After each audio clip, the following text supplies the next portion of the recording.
Deep in the Zephyrin Empire's central command, First Overseer Vexera studied the holographic display of a seemingly unremarkable solar system. Her crystalline body refracted the soft blue light as she manipulated the projection with her 4 upper appendages. The longer she observed the third planet from its yellow star, the more her curiosity grew. Most peculiar, she mused, her voice a melodic hum that filled the chamber. Show me the technological progression analysis again. The AI complied, displaying a timeline of human advancement. The Zephyrins had been watching Earth for centuries, cataloging every radio wave, every satellite launch, every technological breakthrough. But something about the data troubled Vexera. The progression is too linear, she noted, her crystalline structure pulsing with thought patterns. Too predictable. No species advances this consistently without deviation. She expanded the hologram, focusing on the last 50 Earth years, and their energy signatures haven't increased proportionally with their population growth. The data is verified. First Overseer, her second-in-command, Krylith, assured her, "We've had observation posts beyond their Kuiper belt for 3 decades. They still rely on chemical rockets and primitive fission power. Their most advanced AI can barely play strategy games." Vexera's crystalline form dimmed slightly, a sign of deep contemplation. The Zephyrin Empire had conquered 12 galaxies through superior technology and the ability to predict exactly how developing civilizations would react. They were masters of probability, their crystalline bodies housing quantum computers that could calculate outcomes with near-perfect accuracy. "Deploy the archivists," she commanded finally. "I want every transmission intercepted, every emission analyzed. Something about these humans doesn't align with our models." In the following weeks, the Zephyrin analysis ships maintained their position at the edge of the solar system, their advanced sensors probing Earth's civilization. They watched humans go about their daily lives, observed their primitive space stations, and monitored their basic satellite network. First Overseer, Krylith reported 1 cycle later, "The archivists have completed their analysis. Humans appear to be exactly what they seem. A young species on the verge of their space age. Their most advanced weapons are nuclear fission devices, their space presence is minimal, and their quantum computing efforts are rudimentary at best." Vexera's crystalline structure pulsed with uncertainty. "And that's precisely what concerns me, Krylith. In all our conquests, we've never encountered a species that matches our developmental models this perfectly. It's as if what, First Overseer? As if they know we're watching. As if they're showing us exactly what we expect to see." She expanded the hologram again, highlighting Earth's power distribution network. "Look at their energy grid. It's inefficient, with significant power losses, yet they haven't improved it in decades. No species would tolerate such waste unless the inefficiency is deliberate," Krylith finished, his crystalline form flickering with sudden understanding. "Precisely." Vexera's form pulsed with intense patterns of light.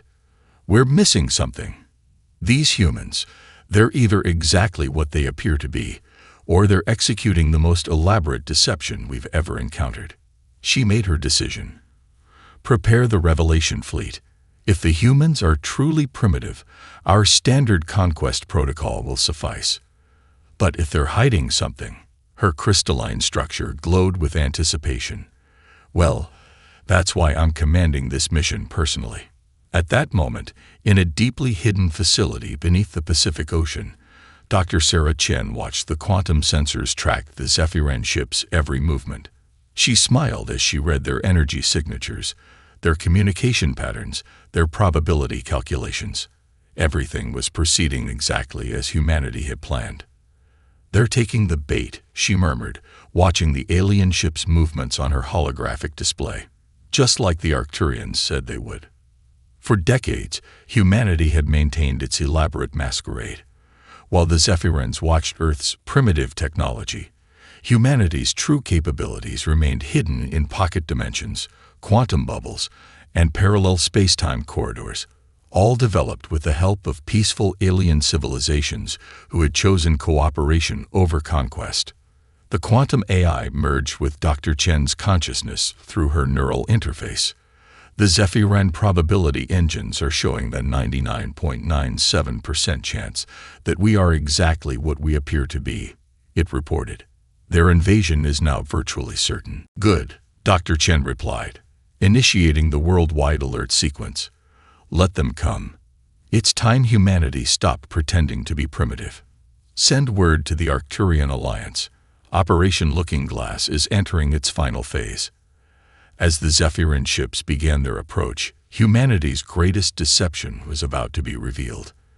The stage was set for a confrontation that would reshape the galaxy's understanding of human civilization and teach the Zephyrin Empire the danger of trusting probability over instinct. The Zephyrin Revelation Fleet emerged from hyperspace at the edge of the Kuiper Belt, their crystalline ships refracting starlight in dazzling patterns. First Overseer Vexera stood at the command center of her flagship, the Probability Matrix, as her fleet of 300 vessels arranged themselves in attack formation. Launch the probe satellites, she ordered. Full spectrum analysis of their defensive capabilities. The probes accelerated toward Earth, their sensors extending to analyze every aspect of human civilization. As data streamed back, Vexera's crystalline structure pulsed with increasing uncertainty. Everything looked exactly as their models predicted: primitive orbital stations, basic satellite networks, and outdated nuclear weapons. Deep beneath the Himalayan mountains, Fleet Admiral Yuki Tanaka watched the alien probes through humanity's quantum observation network. Her neural interface connected her directly to Earth's true defense grid, hidden in dimensional pockets throughout the solar system. The Zephyrins are following the exact pattern the Arcturians predicted, she said to the holographic representations of Earth's Defense Council. Their probability engines make them predictable. They only see what they expect to see. Should we begin Phase 2? Asked Director Marcus Ibrahim, his hologram flickering slightly as it projected from his base beneath the Sahara. Not yet, Tanaka replied. Let them commit fully to their assumption. The more resources they deploy based on false data, the more complete their defeat will be. In orbit around Jupiter, humanity's true space fleet waited in quantum bubble pockets, invisible to conventional sensors. The ships bore no resemblance to the clunky rockets and primitive space stations the Zephyrins observed.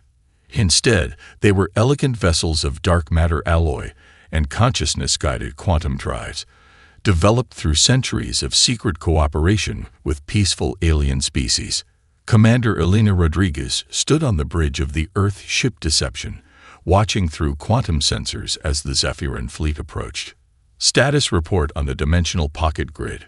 All systems nominal, Commander, her AI partner responded through their neural link. The Zephyrins remain unaware of our presence.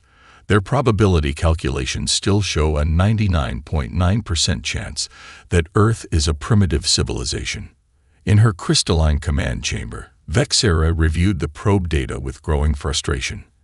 Everything confirms our initial analysis, yet my uncertainty persists. No species has ever matched our developmental models this precisely. Perhaps, suggested Kryleth, we should conduct a small-scale weapons test. Their reaction might reveal any hidden capabilities. Agreed. Vexera's form pulsed with command patterns. Target one of their primitive orbital stations. Let's see how they respond to a display of superior technology. The Zephyrin fleet launched a single energy projectile toward the International Space Station. As the crystalline bullet approached Earth orbit, Admiral Tanaka smiled. They're right on schedule. Initiate Protocol Mirage. The energy projectile passed straight through the space station, as if it wasn't there. In fact, it wasn't. The station was a quantum hologram, maintained for decades to fool watching eyes. The real station existed in a parallel dimensional space, along with most of humanity's true orbital infrastructure. Impossible. Vexera's crystalline structure flashed with alarm patterns. The projectile's trajectory was perfect. How could it pass through solid matter? Before she could order another attack, her sensor officers reported something strange. The primitive satellites around Earth were changing. What had appeared to be simple communication devices began shifting form, their outer shells dissolving to reveal quantum-state machinery that shouldn't have been possible for humans to develop. Full scan, Vexera commanded, but her sensor arrays suddenly reported conflicting data. The space around Earth seemed to ripple as dimensional pockets began opening, revealing infrastructure and technology that had been hidden in parallel spacetime. First Overseer, Kryleth's voice carried tones of fear. We're detecting energy signatures that exceed our own technology by several orders of magnitude.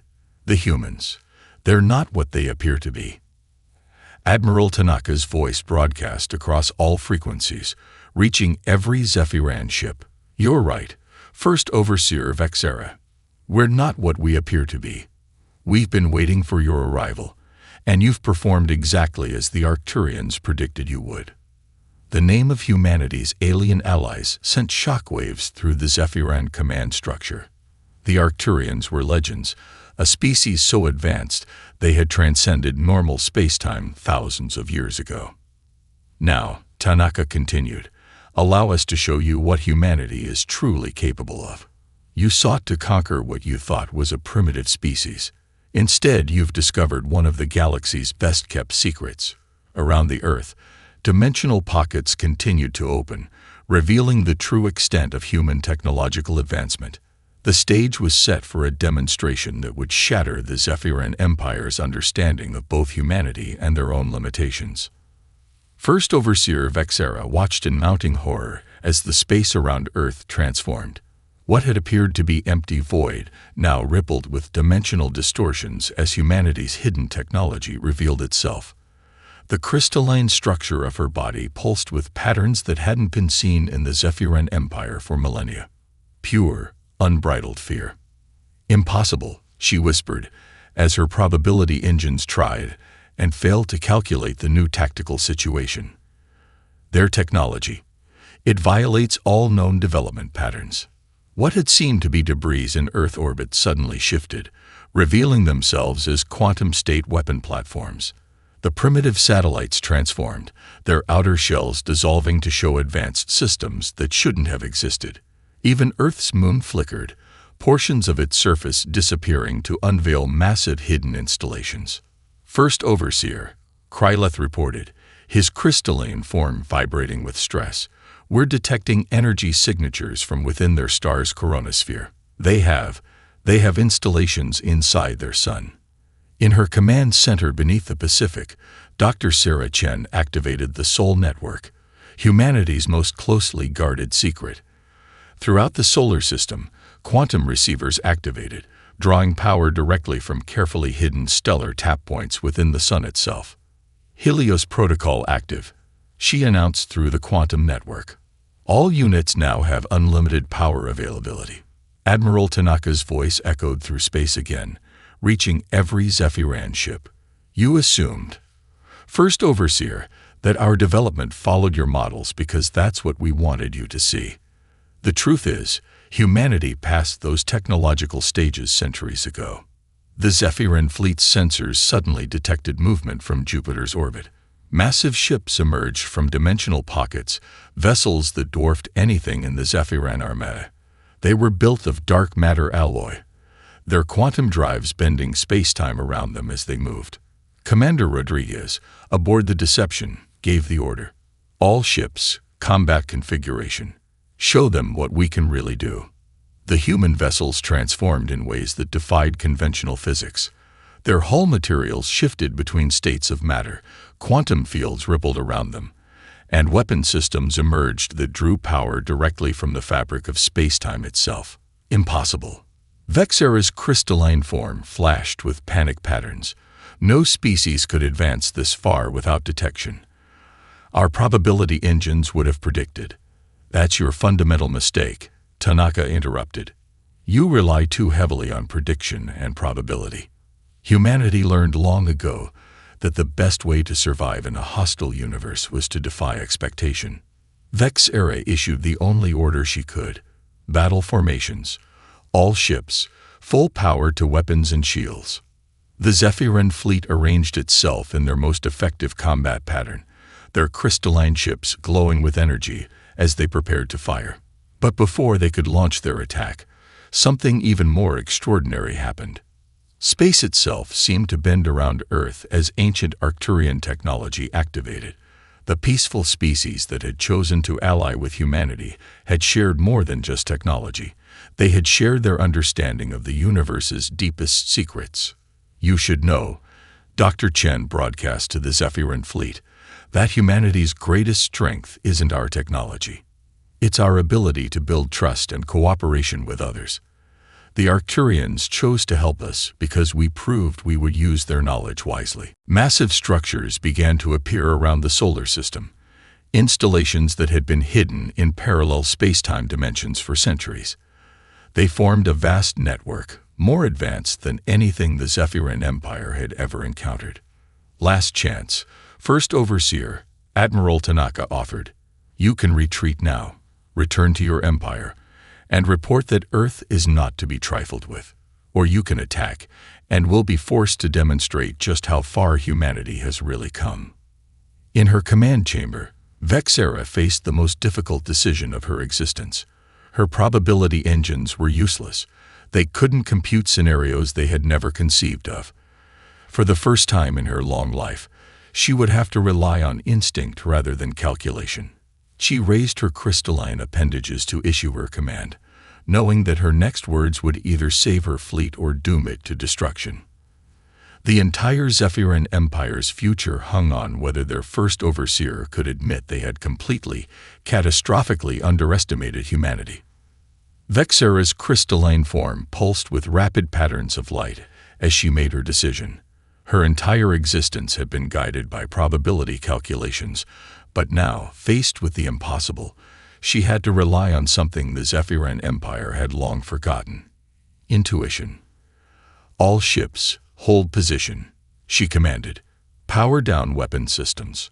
First Overseer Kryleth protested, his crystalline structure flashing with alarm patterns. "Our protocols demand." "Our protocols," Vexera interrupted, "were designed for civilizations that follow predictable patterns." "Look around you, Kryleth. Does any of this follow our predictions?" Through the Quantum Observation Network, Admiral Tanaka watched the Zephyrin fleet power down their weapons. "A wise choice, First Overseer. But I'm afraid we can't simply let you leave. You need to understand exactly what you're dealing with." At that moment, the Arcturian technology around the solar system activated fully. Massive rings of energy formed between the hidden installations, creating a complex geometric pattern that encompassed the entire solar system. The Zephyrin fleet found themselves trapped within a quantum lattice that made their most advanced technology look primitive by comparison. "What you're seeing," Dr. Chen explained, her voice reaching every Zephyrin ship, "is a Type IA civilization's understanding of space-time. The Arcturians shared this with us because we proved we would use it responsibly. Now let us show you why they chose humanity as their successors." Commander Rodriguez's voice came next. "All ships, initiate protocol revelation." The human fleet began to move in ways that defied conventional physics. Their dark matter hulls shifted through multiple quantum states simultaneously, their drives manipulating the fabric of reality itself. Around them, space rippled as they demonstrated technology that the Zephyrin Empire had never imagined possible. "Impossible," Kryleth whispered, his crystalline form dimming with shock. "They're operating on multiple dimensional planes simultaneously. Even our most advanced theoretical models never conceived of this." Vexera watched as human ships phased through solid matter, split into multiple quantum states, and manipulated gravity itself. Their weapons weren't simply advanced. They operated on principles that the Zephyrin Empire, for all its power, had never even discovered. "You see, First Overseer," Admiral Tanaka explained, "humanity's greatest strength isn't our technology.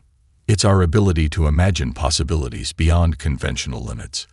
Every piece of science fiction we created, every story we told about space and aliens, they weren't just entertainment. They were preparation. The quantum lattice around the solar system began to pulse with energy. Within its field, the human ships demonstrated maneuvers that should have been impossible. They moved through dimensions the Zephyrans couldn't even perceive, their technology operating on principles that defied the Empire's understanding of physics. While you watched our primitive rockets and satellites, Dr. Chen continued, we were building this. While you measured our basic energy emissions, we were learning to tap into the fundamental forces of the universe. The Arcturians chose us because we never stopped asking, what if? Commander Rodriguez's fleet surrounded the Zephyran ships, not with aggression, but with a display of technical superiority that made their crystalline forms pulse with awe. Human vessels shifted between states of matter, their quantum drives bending reality around them as they moved. The universe is far stranger than your probability engines can calculate, Tanaka said. That's why the Arcturians chose us. Humanity doesn't just accept the impossible. We achieve it. Vexera's crystalline structure pulsed with a new pattern, one of understanding. You hid all this, not just to defend against invasion, but to test any species that found you, to see how they would approach a seemingly primitive civilization. Exactly, Dr. Chen confirmed. Those who came in peace, like the Arcturians, discovered our true nature through friendship. Those who came as conquerors found themselves facing a power they never imagined. Vexera finished, her form dimming with humility. We, who thought ourselves masters of probability, failed to consider the greatest probability of all, that we weren't as advanced as we believed. Admiral Tanaka's voice carried a note of satisfaction. Now you understand. The question is, what will you do with this understanding? First Overseer Vexera stood in Earth's quantum conference chamber, her crystalline form reflecting the sophisticated technology that surrounded her. The room existed in multiple dimensional states simultaneously, a casual demonstration of humanity's true capabilities. Before her, holographic representations of Earth's leadership council hung in the air, while the physical forms of Admiral Tanaka and Dr. Chen stood nearby. Your civilization, Vexera began, her translator converting her crystalline resonances into human speech, has achieved something the Zephyran Empire never considered possible. You've proven that probability isn't destiny. That's the fundamental difference between our species, Dr. Chen responded. You built an empire on the power to predict and control. We built our civilization on the power to imagine and create. Through quantum links, the discussion was being broadcast throughout both fleets. In orbit, Commander Rodriguez watched from the bridge of the Deception as human and Zephyran crews began cautious interactions, sharing their first direct observations of each other's technology. The Arcturians were right, Tanaka said, addressing Vexera. They told us that the greatest test of any civilization isn't its technology, but how it chooses to use that technology. That's why they chose to help us, and that's why we chose to reveal ourselves to you this way. Vexera's form pulsed with patterns of deep thought. You could have destroyed our fleet the moment we arrived. Instead, you chose to teach us a lesson. The same lesson the Arcturians taught us, Chen explained. True advancement comes not from conquest, but from cooperation. Not from probability, but from possibility. In the quantum conference chamber, holographic displays showed the Zephyran fleet still surrounded by humanity's defense network. But now, human ships were sharing their quantum field technology with the Zephyran vessels, helping them maintain stability within the dimensional lattice. I propose, Vexera said, her crystalline structure brightening. An exchange. The Zephyran Empire offers friendship to Earth and its allies. We have much to learn from each other. The human leaders shared knowing looks. This had been the hope, not just to defend Earth, but to transform a potential enemy into an ally. The Arcturians predicted this too, Tanaka revealed. They said that species who can admit their mistakes and learn from them are the ones most worthy of advancement. Through the quantum network, Commander Rodriguez reported something extraordinary. The Zephyran ship's crystalline structures were beginning to resonate with the quantum fields in new ways, adapting and evolving through mere exposure to human technology. Your ships, Chen observed, they're already beginning to change. Your crystalline technology has potential you never explored because your probability engines couldn't predict it. Yes, Vexera agreed, watching her own form shimmer with new possibilities. We limited ourselves by believing only in what we could calculate. You've shown us that the greatest discoveries lie beyond calculation. The quantum conference chamber shifted, expanding to include holographic representations of Arcturian entities, beings of pure energy and thought who had guided humanity's development. Their presence confirmed that this moment had been centuries in the making. The galaxy is changing, one of the Arcturian entities announced. The alliance of human imagination and Zephyran precision will open new paths for all civilizations. Vexera turned to address the human leaders directly. The Zephyran Empire has conquered 12 galaxies through force and calculation, but you have conquered us through wisdom and revelation. We offer not just peace, but partnership. Admiral Tanaka smiled. And we accept. Together, we can explore possibilities that neither of our civilizations could imagine alone. As the formal agreements were made, Dr. Chen activated one final system. Throughout the solar system, more dimensional pockets opened, revealing the true extent of human achievement. Research stations that existed in quantum superposition, ships that could traverse multiple realities, and technology that blended science with consciousness itself. This, Chen said, is humanity's gift to our new allies. Not just our technology, but our way of thinking. Our ability to dream beyond the probable and achieve the impossible. The Arcturian entities pulsed with approval as they witnessed the beginning of a new era in galactic civilization. Humanity had passed their greatest test, not just defending Earth, but transforming an enemy into a friend through understanding rather than force. In orbit, human and Zephyran ships began a dance of technology and discovery, their combined capabilities already creating phenomena that neither species had seen before. The age of probability was ending. The age of possibility was about to begin. The divine encounter, the vast emptiness of space, stretched endlessly around the human exploration vessel, Horizon's Edge, as it drifted through the outer rim of the Andromeda sector.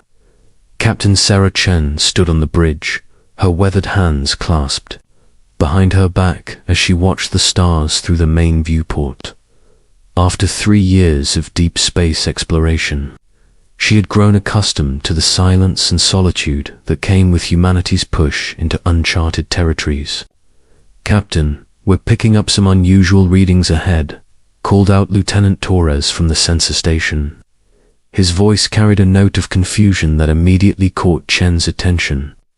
In their years of exploration, they had encountered strange phenomena before, but something in the young officer's tone suggested this was different. Dr. Marcus Webb, the ship's xenobiologist and first contact specialist, looked up from his research station where he had been cataloging samples from their last planetary survey. His keen eyes reflected the curiosity that had driven him to volunteer for this mission into the unknown. "What kind of readings, Lieutenant?" "Energy signatures unlike anything in our databases, sir. They're massive, structured, and they seem to be artificial in nature." Torres manipulated his console, and the main screen filled with sensor data that made everyone on the bridge stop what they were doing. Commander Elena Bosques, the ship's tactical officer, moved closer to examine the readings. Her military training had taught her to be suspicious of anything that didn't fit established patterns. Those energy levels are off the charts. Whatever's generating them would have to be the size of a small moon. Captain Chen studied the data with growing fascination. The readings showed massive structures ahead of them, but structures that seemed to violate several fundamental laws of physics. They appeared to be floating freely in space without any visible means of support, and the energy they were generating was more powerful than anything humanity had ever encountered. Dr. Webb, what's your assessment? Chen asked, knowing that the scientist's expertise would be crucial in determining their next course of action. Webb adjusted his glasses as he analyzed the incoming data. Captain, these structures appear to be composed of materials that shouldn't be able to exist in this configuration. The gravitational fields alone should cause them to collapse, yet they're perfectly stable. If I didn't know better, I'd say, we're looking at technology so advanced it might as well be magic. There's no such thing as magic, Doctor, Commander Vasquez interjected, her hand instinctively moving toward her sidearm. Just technology we don't understand yet. As the horizon's edge drew closer to the mysterious structures, their true scale became apparent. They were indeed the size of small moons, crafted from what appeared to be crystalline material that pulsed with inner light.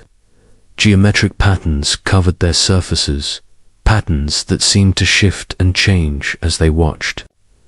Captain, we're being scanned, Torres reported, his voice tight with tension. The scanning beams are penetrating our shields like they're not even there. Before Chen could respond, the bridge was suddenly filled with a brilliant light that seemed to come from everywhere at once. When the light faded, they found themselves face to face with beings that defied description. They appeared humanoid, but were composed entirely of what looked like living energy, their forms constantly shifting between solid matter and pure light. The largest of these beings stepped forward, and when it spoke, its voice resonated directly, in their minds rather than through their ears. Mortal creatures, you have entered the domain of the eternal dominion. We are the gods of this galaxy, the architects of reality itself. You will kneel before our divine presence. Captain Chen felt the overwhelming psychic pressure that accompanied the being's words, a force that seemed designed to compel obedience through sheer mental dominance. Around her, she could see her crew struggling against the same pressure, their faces strained with effort. I am Captain Sarah Chen of the human vessel Horizon's Edge, she said, her voice steady despite the incredible pressure bearing down on her mind. We are explorers from Earth, seeking knowledge and peaceful contact with other intelligent species. The entity that had spoken seemed genuinely surprised by her response. You resist our divine presence. This is impossible. We are the eternal dominion, the shapers of worlds, the masters of life and death. Every species in this galaxy has knelt before us for 10,000 years. Dr. Webb stepped forward, his scientific curiosity overriding his natural caution. Forgive me, but could you explain what you mean by gods? In our experience, beings who claim divine status usually have very specific reasons for doing so. The beings exchanged what might have been glances, though it was difficult to tell with their constantly shifting forms. The leader raised what appeared to be a hand, and suddenly the space around them filled with displays of power that should have been impossible. Stars moved in their courses, redirected by mere gestures. Matter transformed from one element to another with casual ease. Space itself seemed to bend and twist according to their will. Behold our divine power, the leader proclaimed. We reshape reality according to our desires. We have created worlds and destroyed civilizations with a thought. We are eternal, unchanging, perfect in our divinity. Commander Vasquez crossed her arms, her expression skeptical despite the awesome displays of power surrounding them. Impressive light show, but power doesn't make you gods. It just makes you powerful. The temperature around them seemed to drop several degrees as the beings' forms flickered with what might have been anger. You dare question our divinity? We who have ruled this galaxy since before your primitive species crawled from their birthing pools. Captain Chen stepped between her crew and the alien beings, her diplomatic training taking over despite the surreal situation. We don't question your power or your achievements, but in human culture, respect is earned through actions, not commanded through force. Your species is clearly young and ignorant. Another of the entities spoke, its voice carrying tones of condescension.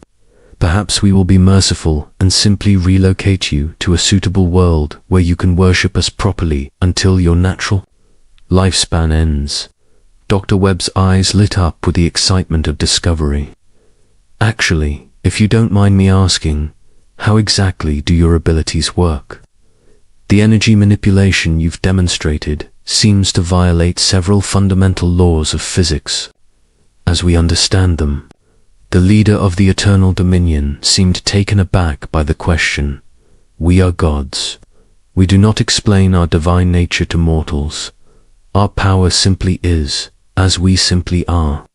But surely, even gods must have some underlying principles governing their abilities. Webb pressed on, his scientific mind unable to let the mystery go unsolved.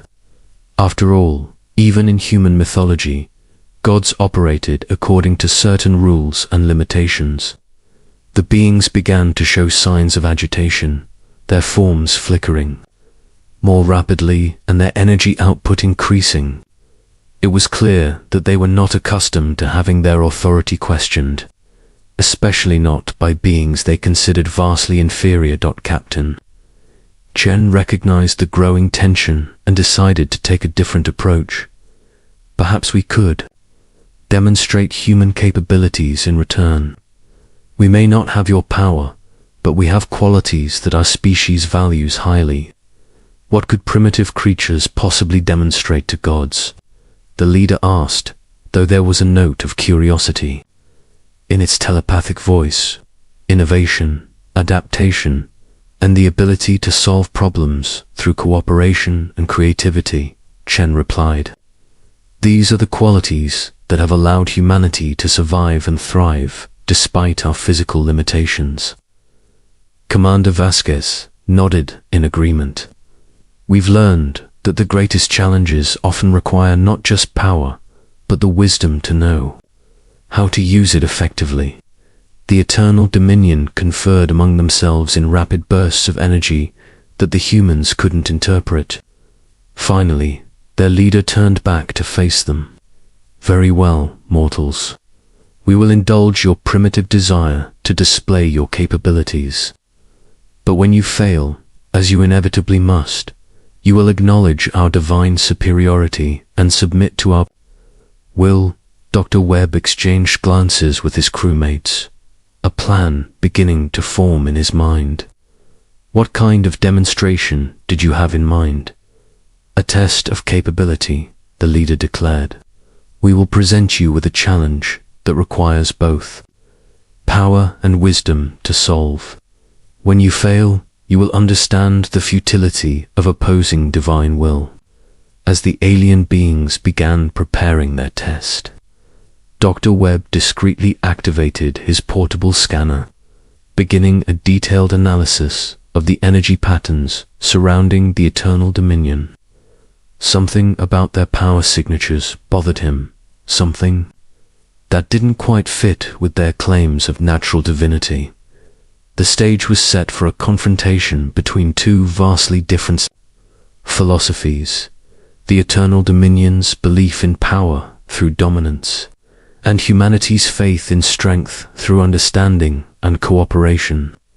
Neither side could have predicted how profoundly this encounter would change both their perspectives on what it truly meant to be powerful. The fall of false gods, the challenge presented by the Eternal Dominion, materialized before them as a complex three-dimensional puzzle floating in space. It appeared to be constructed from the same crystalline material as their massive structures, but this one pulsed with unstable energy that made the very air around it crackle with potential. This is the paradox of infinite recursion, the leader of the eternal dominion explained, its form glowing brighter with apparent satisfaction. It is a test we have used to humble countless species across the galaxy. The puzzle requires simultaneous manipulation of matter, energy, and dimensional space while maintaining perfect stability. Even the most advanced civilizations have failed. To solve it, Captain Chen studied the floating construct with interest rather than intimidation.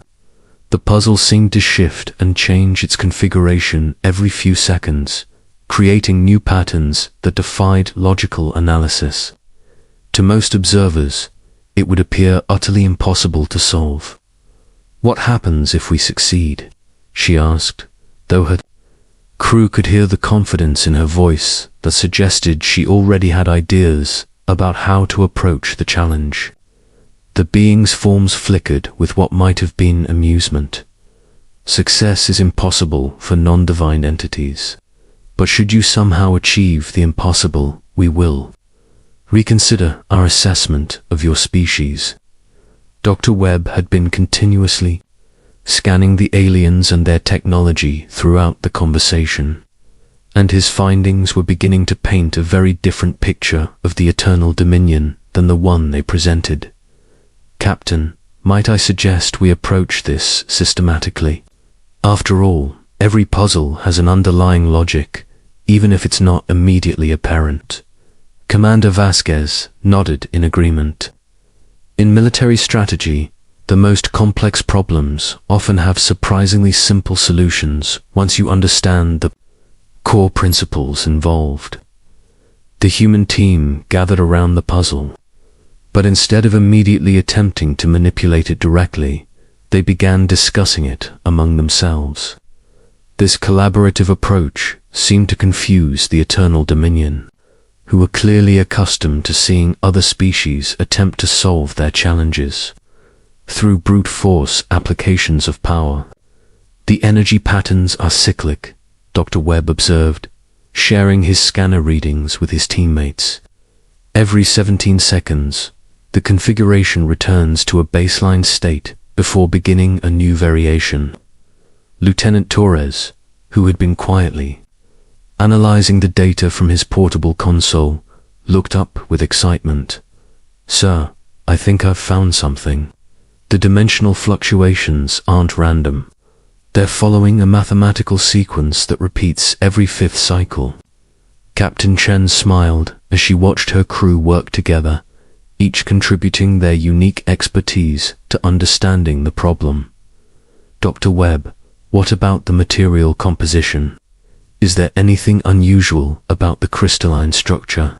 Webb adjusted his scanner settings and took additional readings. "Fascinating. The material appears to be artificially maintained in an unstable state. Without constant energy input, it would naturally settle into a much simpler configuration." The Eternal Dominion watched this process with growing confusion and irritation. "Why do you waste time with this meaningless analysis? Apply your power to the puzzle directly, as every other species has done." "That's just it," Commander Vasquez said, her tactical mind beginning to see the larger picture. "Every other species probably tried to overpower the puzzle instead of understanding it. But what if the solution isn't about applying more force?" Dr. Webb's eyes widened as the pieces began falling into place. "Captain, I believe the puzzle is designed to be unsolvable through direct manipulation. The harder you try to force a solution, the more unstable it becomes. But if you understand the underlying principles, then you can work with the puzzle instead of against it," Chen finished, her respect for her crew's abilities growing even stronger. The team spent the next several minutes mapping out the puzzle's behavior patterns, identifying the mathematical relationships that governed its changes, and developing a strategy that worked with the construct's natural tendencies rather than against them. "All right, team," Captain Chen said finally. "Let's show them what humans can do when we work together." Instead of trying to force the puzzle into a stable configuration through raw power, the humans began making subtle adjustments. At precisely timed intervals, Dr. Webb monitored the energy flows and provided real-time feedback. Lieutenant Torres calculated the optimal timing for each intervention. Commander Vasquez coordinated their efforts with military precision.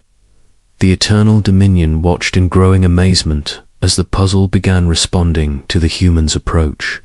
The chaotic energy fluctuations gradually settled into more stable patterns. The dimensional distortions smoothed out into elegant geometric forms. Within minutes, the entire construct had achieved perfect stability, glowing with a soft, steady light that indicated complete resolution. "Impossible," the leader of the Eternal Dominion whispered, its form flickering rapidly with what was clearly shock and confusion. Dr. Webb looked up from his scanner with a knowing smile. "Actually, it's quite possible once you understand the principles involved. Which brings me to something I've been wondering about regarding your own abilities." "What do you mean?" another of the beings demanded, though there was now a note of uncertainty in its telepathic voice. "Well, I've been analyzing your energy signatures throughout our encounter," Webb explained, his tone remaining conversational despite the bombshell. He was about to drop, "and I've discovered something fascinating. Your powers aren't divine at all. They're technological. The temperature around them seemed to drop to near absolute zero as the beings' forms began pulsing erratically. You dare suggest that gods require technology?" "I'm not suggesting it. I'm stating it as a scientific fact," Webb continued calmly. "The energy patterns you generate are consistent with extremely advanced nanotechnology integrated directly into your biological systems. You're not manipulating reality through divine power. You're using microscopic machines that can alter matter and energy at the quantum level." Commander Vasquez stepped forward, her hand no longer near her weapon, but her posture still confident. "Which means you're not gods at all. You're just another advanced species that's been using technology to convince others that you're divine." The facade began crumbling rapidly. The Eternal Dominion's perfect, energy-based forms started showing flickers of the biological creatures underneath. Their majestic crystalline structures revealed themselves to be sophisticated technological constructs, impressive but ultimately artificial. "Even if that were true," the leader said, though its voice now carried desperation rather than authority, "we are still far more powerful than your primitive species. You should still fear us." Captain Chen shook her head, her expression showing pity rather than fear. "Power built on deception isn't really power at all. It's just an illusion waiting to be shattered by someone brave enough to ask the right questions." "But don't you understand?" another being pleaded, its disguise now completely fallen away to reveal a creature that, while advanced, was clearly biological and mortal. "We maintained order in this galaxy for millennia. Species worshipped us, followed our guidance, lived in peace under our rule." Dr. Webb nodded thoughtfully. "I don't doubt that your rule brought stability, but it was built on a lie. True leadership comes from earning respect through wisdom and service, not from demanding obedience through false claims of divinity." "And now that the truth is out," Commander Vasquez added, "what will you do? Continue trying to maintain your illusion, or find a new way to contribute to galactic civilization?" The former gods looked at each other, their advanced technology unable to hide the very mortal confusion and fear in their expressions. They had built their entire civilization around the belief that they were inherently superior, inherently worthy of worship and obedience. We don't know how to be anything other than gods," the leader admitted, its voice now small and lost. Captain Chen's expression softened with compassion. Then perhaps it's time to learn. In human culture, we have a saying, the best leaders are those who serve others. Maybe you could try using your advanced abilities to help other species, not because they worship you, but because it's the right thing to do. The encounter concluded with the former Eternal Dominion agreeing to reconsider their approach to galactic relations. They dismantled their godlike pretenses and began exploring what it might mean to be partners rather than rulers in the cosmic community. As the Horizon's Edge prepared to continue its journey, Dr. Webb made a final log entry about their encounter. Today, we learned that sometimes the greatest courage isn't in facing superior power, but in questioning whether that power deserves the authority it claims. The universe may be vast and full of wonders, but it's not full of gods. Just people doing their best to find meaning and purpose among the stars. The human ship disappeared into hyperspace, leaving behind a galaxy where one less species claimed divine authority, and one more had learned that true strength comes not from being worshipped, but from being worthy of respect. Asterisk.